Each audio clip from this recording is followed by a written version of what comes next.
മനുഷ്യത്വത്തിൻ്റെ മഹനീയ മാതൃകയായ മഹാനായ ഇടയൻ, പാവങ്ങളുടെ പുണ്യാൽ നിന്നറിയപ്പെട്ട അസീസിയിലെ പരമനിസ്വനായ ഫ്രാൻസിസിൻ്റെ നാമധേയം സ്വീകരിച്ച ലാറ്റിൻ അമേരിക്കക്കാരനായ മാർപ്പാപ്പ.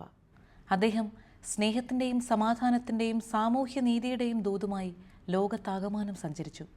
വത്തിക്കാൻ ഒരിക്കലും എത്തിപ്പെടാത്ത അറേബ്യൻ പെനിൻസുലയിലും തൻ്റെ സഞ്ചാരത്തിനിടെ പോപ്പ് ഫ്രാൻസിസ് സമാധാനവാഹകനായി എത്തി.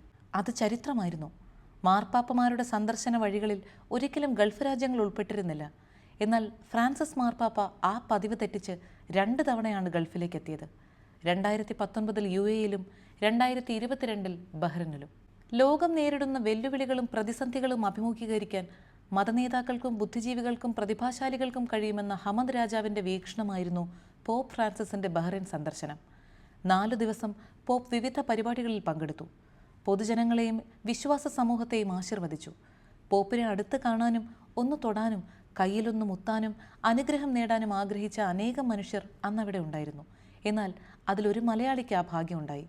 പോപ്പിനോട് ചേർന്നിരുന്നു കൈകൾ വാരിപ്പുണർന്ന് അയാൾ അനുഗ്രഹീതനായി. പത്തനംതിട്ട സ്വദേശിയും ബഹ്റൈൻ പ്രവാസിയുമായ അനിലിനാണ് ആ ഭാഗ്യമുണ്ടായത്. മീഡിയ ലൈവ് എന്ന പ്രൊഡക്ഷൻ കമ്പനി നടത്തുന്ന അനിലിനായിരുന്നു ആഭ്യന്തര മന്ത്രാലയത്തിന് വേണ്ടി പോപ്പിൻ്റെ സന്ദർശനത്തിൻ്റെ ഫോട്ടോകൾ എടുക്കുന്ന ചുമതല. ജനകീയനായ ആ നേതാവിനോടൊപ്പം സമയം ചെലവഴിക്കാൻ കഴിഞ്ഞത് തൻ്റെ ജീവിതത്തിലെ ഏറ്റവും വലിയ ഭാഗ്യമായാണ് അനിൽ കാണുന്നത്. പൊതുപരിപാടി കഴിഞ്ഞ് പോപ്പ് പോകാൻ നേരം റോയൽ കോർട്ടിലെ ഉദ്യോഗസ്ഥരും അവിടെ ഉണ്ടായിരുന്ന പ്രതിനിധികളുമെല്ലാം അദ്ദേഹത്തിനോടൊപ്പം ഫോട്ടോ എടുത്തിരുന്നു. അനിലാണ് ആ ഫോട്ടോകൾ എടുത്ത് നൽകിയത്. അവസാനം കൂടെ ഉണ്ടായിരുന്ന ഒരാളുടെ അടുത്ത് ക്യാമറ നൽകി അനിലും പോപ്പിനൊപ്പം ഫോട്ടോ എടുക്കാൻ ചെന്നു. അദ്ദേഹത്തിൻ്റെ അടുത്തിരുന്ന അനിലിൻ്റെ 2 കൈയും ചേർത്ത് പിടിച്ച് പോപ്പ് ആശീർവദിച്ചു. പോപ്പിനൊപ്പമുള്ള ആ ചിത്രം ഫേസ്ബുക്കിൽ പങ്കുവച്ചതിന് ശേഷം അനിലിനെ തേടി ലോകത്തിൻ്റെ പല കോണുകളിൽ നിന്നും ഫോൺ കോളുകൾ എത്തിയത്രേ.